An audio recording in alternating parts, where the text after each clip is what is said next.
সহিহ বুখারীর বর্ণনা, সালাসাতুন ফিল গার। বনি ইসরায়েলের জামানায় তিনজন লোক সফরে বেরিয়েছে, বানোয়াট ঘটনা না, এটা বুখারীর ঘটনা।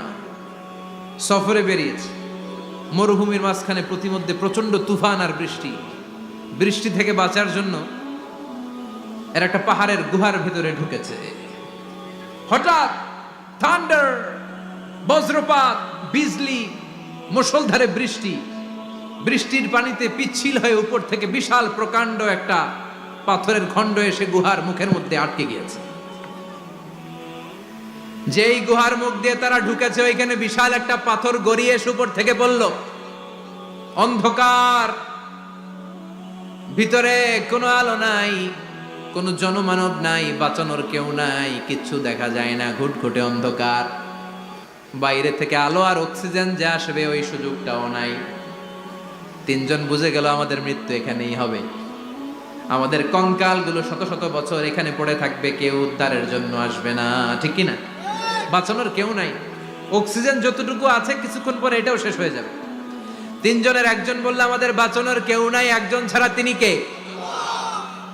আমাদের তিনজনের জীবনের এমন কোন নেক আমল আছে কিনা যেটা দিয়ে আল্লাহর কাছে দোয়া করা যায়? কার জীবনে কি নেক আমল আছে যেই নেক আমলটা দুনিয়ার কোনো মানুষকে দেখানোর জন্য করা হয় নাই, শুধু করা হয়েছে কার জন্য? এরকম কোন নেক আমল থাকলে দোয়া করা শুরু করো, এছাড়া আমাদের বাঁচার কোনো উপায় নাই। একজন দোয়া করা শুরু করলো। হাদিসে লম্বা একটা হাদিস, আমি সরল বঙ্গানুবাদ শোনাচ্ছি। একজন দোয়া করা শুরু করলো। একজন বলতে শুরু করলো, আল্লাহুম্মা কানা লি আবাওয়ান শাইখান কাবীরান। ও আল্লাহ, আমার বৃদ্ধ বৃদ্ধা মা বাবা ছিল, আমি পেশায় ছিলাম রাখাল। প্রতিদিন রাখালগিরি করার পরে, ছাগলের দুধ দহন করার পরে যখন বাসায় ফিরে আসতাম, সবার আগে আমি আমার আব্বা আম্মারে দুধ খাওয়াতাম। আব্বা আম্মাকে দুধ খাওয়ানোর পরে আমার সন্তানদের মুখে, আমার স্ত্রীদের মুখে আমি দুধ তুলে দিতাম। একদিন আমার আসতে দেরি হয়ে গেল, এসে দেখি আব্বা আম্মা ঘুমিয়ে গেছে। দুধের বাটি নিয়ে আমি আব্বা আম্মার মাথার সামনে দাঁড়িয়ে রইলাম। মনে মনে ভাবলাম, আব্বা আম্মা যখন ঘুম থেকে জাগবে, আব্বা আম্মারে আগে আমি দুধ খাওয়াবো, তারপরে ছেলে মেয়েরে খাওয়াবো, স্ত্রীদেরকে খাওয়াবো। দাঁড়িয়ে রইলাম। আমার ছেলে মেয়েরা এসে আমার কাছে বলল, আব্বা খাবার দাও। আমি দেই নাই। ক্ষুধার জ্বালায়, ক্ষুধার যন্ত্রণায় পাগল পড়া হয়ে আমার কলিজার টুকরা ছেলে মেয়েগুলো আমার পায়ের মধ্যে পড়ে কাঁদতে লাগলো, আব্বা একটু দুধ দাও, ক্ষুধা লেগেছে। ও আল্লাহ, আমি দেই নাই। ফজর পর্যন্ত দাঁড়িয়ে রইলাম। ফজরের সময় যখন আব্বা আম্মা ঘুম থেকে উঠলেন, সবার আগে আব্বা আম্মারে দুধ খাওয়ালাম, তারপরে ছেলে মেয়েদের মুখে তুলে দিলাম। ও আল্লাহ, ও আল্লাহ, ওই দিনে সারা রাতটা আমি দাঁড়িয়ে আব্বা আম্মার জন্য যে দাঁড়িয়েছিলাম, দুনিয়ার কাউরে দেখানোর জন্য নয়, শুধু তোমারে খুশি করার জন্য। ওই রাতের ইবাদতটা যদি তোমার কাছে পছন্দ হয়, বা ফাররিজ আন্না মা নাহনু ফি, আজকে যেই বিপদে আমরা আছি, বিপদ থেকে তুমি বাঁচা। বলার সাথে সাথে 1/3, 1/3 পাথরটা ডান দিকে সরে। সুবহানাল্লাহ পড়বেন না? এবার বাইরে থেকে আলো আসতে শুরু করেছে, অক্সিজেন ঢুকতে শুরু করেছে, তাদের মনের মধ্যে স্বস্তি ফিরে এসেছে। এবার দ্বিতীয় জন দোয়া শুরু করলো, আল্লাহ, আমার এক চাচাতো বোন ছিল, এত সুন্দরী, আমার জীবনে এত সুন্দরী নারী আমি দেখি নাই, এত সুন্দরী নারী। ওয়া কুনতু উহিব্বুহু বিআশাদ্দি মা ইউহিব্বুর রিজাল আন নিসা। একজন পুরুষ একজন নারীকে যত ভালোবাসতে পারে, আমি ঠিক ততটা ভালোবাসতাম আমার এই সুন্দরী কাজিনকে, চাচাতো বোনকে। কিন্তু আমার মনের কথা আমার চাচাতো বোনরা আমি বুঝাতে পারি নাই। একদিন লজ্জা শরমের মাথা খেয়ে চাচাতো বোনরা আমি বললাম, তোরে আমি বড্ড ভালোবাসি, একান্তে আমি তোরে চাই। চাচাতো বোন বলল, এত এত স্বর্ণ মুদ্রা যেদিন জমাতে পারবা ওই দিন আমারে পাবা। এবার আমি স্বর্ণ মুদ্রা জমাতে লাগলাম। জমাতে জমাতে জমাতে জমাতে বছর শেষে স্বর্ণ মুদ্রার থলে নিয়ে চাচাতো বোনের হাতে দিলাম। চাচাতো বোন আমার অপকর্মে রাজি হয়ে গেল।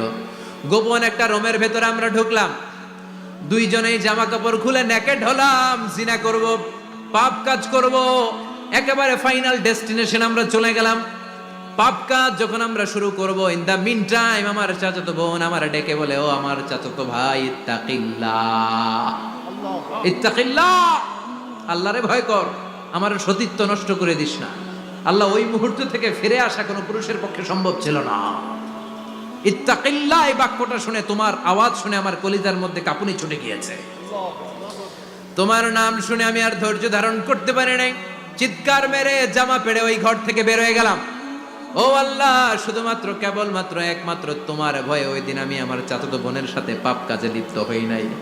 আল্লাহ রে, ওই দিনের আমলটা যদি তোমার দরবারে কবুল হয়ে থাকে, আজকের বিপদের দিনে তুমি আমাদের বাঁচাও। বলা মাত্রই এই দোয়া আল্লাহর কাছে এত কবুল হয়েছে, কারণ আল্লাহর ভয় এটা পৃথিবীর সবচেয়ে বড় ইবাদত। চিল্লায় বলেন ঠিক কিনা? যাদের হৃদয়ে আছে আল্লাহর ভয়, তারা কভু পথ ভুলে যায় না। আল্লাহর প্রেম ছাড়া এই দুনিয়ায় কারো কাছে কোনো কিছু চায় না। ঠিক কিনা? আল্লাহর ভয় আল্লাহর কাছে সবচেয়ে বড় প্রিয় ইবাদত। আল্লাহর কাছে দোয়াটা এত পছন্দনীয় হয়েছে, মুহূর্তের মধ্যে 2/3 পাথরটা গুহার মুখ থেকে ডান দিকে সরে যায়। 2/3 পাথর এখন সরে গিয়েছে।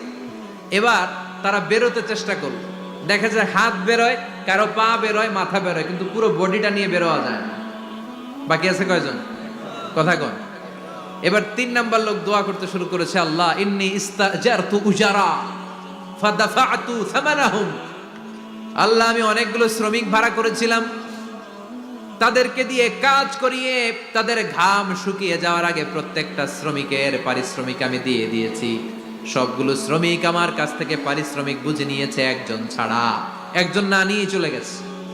তার টাকা তারে আমি বুঝাই দিতে পারি নাই। তার রেখে যাওয়া টাকা দিয়ে আমি কয়েকটা ছাগল কিনলাম। ওই ছাগল পালতে পালতে বাচ্চা দিল, আরো বাচ্চা দিল, দিতে দিতে বিশাল ছাগলের ডেইরি ফার্ম বানালাম।